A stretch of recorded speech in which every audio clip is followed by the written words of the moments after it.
kasgi keleng warok idong keleng I pertai yo snem wale burong ini kasgi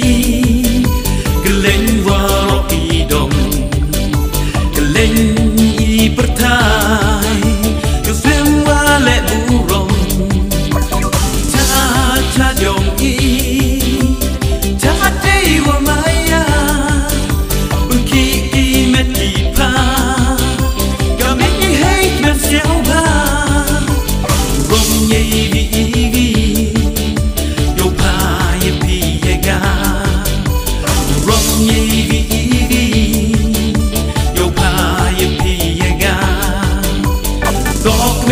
siapa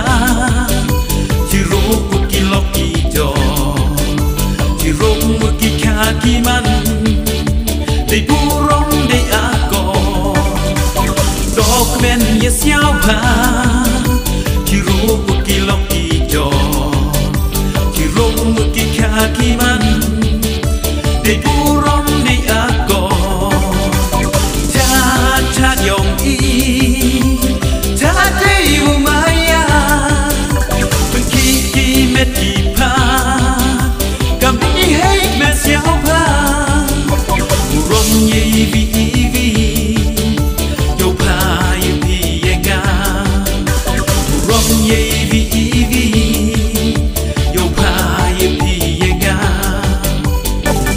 yêu lại kiến ra